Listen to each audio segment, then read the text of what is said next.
In the beginning, God created the heaven and the earth. Now the earth was formless and empty. Darkness was over the surface of the deep, and the Spirit of God was hovering over the waters. And God said, "Let there be light," and there was light. God saw that the light was good, and He separated the light from the darkness. God called the light day, and the darkness He called night. And there was evening, and there was morning, the first day. And God said, "Let there be a vault between the waters to separate water from water." So God made a vault and separated the water under the vault from the water above it. And it was so. God called the vault sky, and there was evening, and there was morning, the second day. And God said, "Let the water under the sky be gathered to one place, and let dry ground appear." And it was so.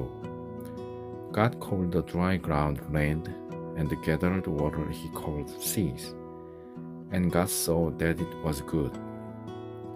Then God said, "Let the land produce vegetation, seed-bearing plants and trees on the land that bear fruit with seed on it, according to their various kinds."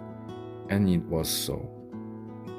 The land produced vegetation, plants bearing seed according to their kinds, and trees bearing fruit with seed in it according to their kinds. And God saw that it was good. And there was evening, and there was morning, the third day. And God said, "Let there be light in the vault of the sky to separate the day from the night, and let them serve as signs to mark sacred times and days and years. And let them be light in the vault of the sky to give light on the earth." And it was so. God made two great lights, the greater light to govern the day, and the lesser light to govern the night. He also made the stars. God set them in the vault of the sky to give light on the earth, to govern the day and the night, and to separate light from darkness. And God saw that it was good. And there was evening, and there was morning, the fourth day. And God said, "Let the water teem with living creatures, and let birds fly over the earth across the vault of the sky." So God created the great creatures of the sea and every living thing with which the water teems and that moves about in it according to their kinds, and every winged bird according to its kind. And God saw that it was good.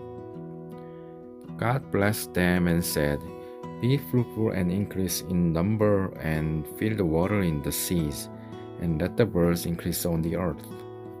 And there was evening, and there was morning, the fifth day. And God said, "Let the land produce living creatures according to their kinds, the livestock, the creatures that move along the ground, and the wild animals, each according to its kind." And it was so. God made the wild animals according to their kinds, the livestock according to their kinds, and all the creatures that move along the ground according to their kinds. And God saw that it was good. Then God said, "Let us make mankind in our image, in our likeness, so that they may rule over the fish in the sea, and the birds in the sky, over the livestock and all the wild animals, and over all the creatures that move along the ground." So God created mankind in His own image. In the image of God, He created them. Male and female, He created them. God blessed them and said to them, "Be fruitful and increase in number, fill the earth and subdue it. Rule over the fish in the sea and the birds in the sky, and over every living creature that moves on the ground." Then God said, "I give you every seed-bearing plant on the face of the whole earth, and every tree that has fruit with seed in it.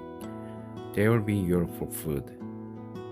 And to all the beasts of the earth, and all the birds in the sky, and all the creatures that move along the ground, everything that has the breath of life in it, I give every green plant for food." And it was so. God saw all that He had made, and it was very good. And there was evening, and there was morning, the sixth day.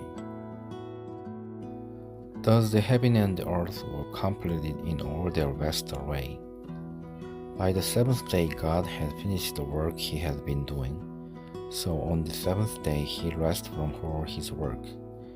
Then God blessed the seventh day and made it holy, because on it he rested from all the work of creating that he had done.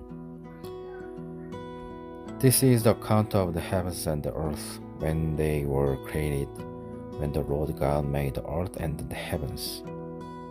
Now no cherub had yet appeared on the earth, and no plant had yet sprung up, for the Lord God had not sent rain on the earth, and there was no one to work the ground. But streams came up from the earth and watered the whole surface of the ground. Then the Lord God formed the man from the dust of the ground, and breathed into his nostrils the breath of life, and the man became a living being. Now the Lord God had planted a garden in the east, in Eden, and there he put the man he had formed. The Lord God made all kinds of trees grow out of the ground, trees that were pleasing to the eye and good for food. In the middle of the garden were the tree of life and the tree of the knowledge of good and evil. A river watering the garden flowed from Eden. From there it was separated into 4 headwaters. The name of the first is Pishon. It means through the entire land of Havilah, where there is gold. The gold of that land is good. Aromatic resin and onyx are also there. The name of the second river is the Gihon. It means through the entire land of Cush. The name of the third river is the Tigris. It runs along the east side of Ashur. And the fourth river is the Euphrates. The Lord God took the man and put him in the garden of Eden to work it and take care of it. And the Lord God commanded the man, "You are free to eat from any trees in the garden, but you must not eat from the tree of the knowledge of good and evil, for when you eat from it you will certainly die." The Lord God said, "It is not good for the man to be alone. I'll make a helper suitable for him." Now the Lord God had formed out of the ground all the wild animals and all the birds in the sky. He brought them to the man to see what he would name them. And whatever the man called each living creature, that was his same. So the man gave names to all the livestock, the birds in the sky, and all the wild animals. But for Adam no suitable helper was found. So the Lord God caused the man to fall into deep sleep, and while he was sleeping, he took one of the man's ribs and then closed up the place with flesh. Then the Lord God made the woman from the rib he had taken out of the man, and he brought her to the man. The man said, "This is now bone of my bones and flesh of my flesh. She shall be called a woman, for she was taken out of man." That is why a man leaves his father and mother and is united to his wife, and they become one flesh. Adam and his wife were both naked, and they felt no shame. Now the serpent was more crafty than any of the wild animals the Lord God had made. He said to the man, "Woman, did God really say, 'You must not eat from any trees in the garden'?" The woman said to the serpent, "We may eat fruit from the trees in the garden, but God did say, 'You must not eat fruit from the tree that is in the middle of the garden, and you must not touch it, or you will die.'" "You will not certainly die," the serpent said to the woman, "for God knows that when you eat from it, your eyes will be opened, and you will be like God, knowing good and evil." When the woman saw that the fruit of the tree was good for food and pleasing to the eye, and also desirable for gaining wisdom, she took some and ate it. She also gave some to her husband, who was with her, and he ate it. Then the eyes of both of them were opened, and they realized they were naked, so they sewed fig leaves together and made covering for themselves. Then the man and his wife heard the sound of the Lord God as he was walking in the garden in the cool of the day, and they hid from the Lord God among the trees of the garden.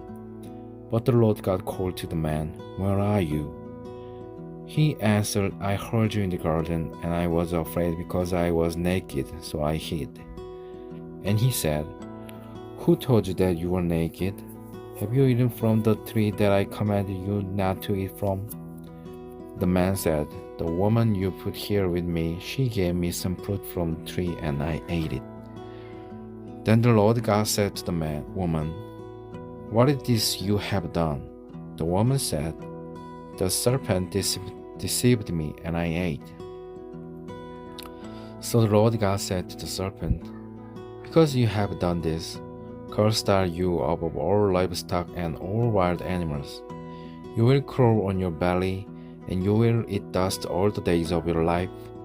And I'll put enmity between you and the woman, and between your offspring and hers. He will crush your head, and you will strike his heel." To the woman he said, "I'll make your pains in childbearing very severe. With painful labor you will give birth to children. Your desire will be for your husband, and he will rule over you."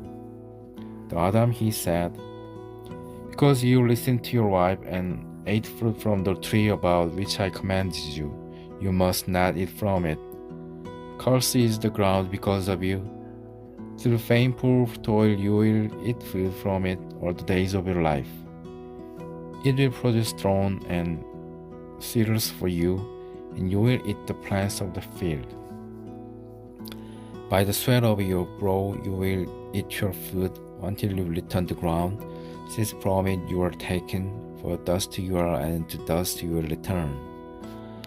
Adam named his wife Eve, because she would become the mother of all the living. The Lord God made garments of skin for Adam and his wife and clothed them.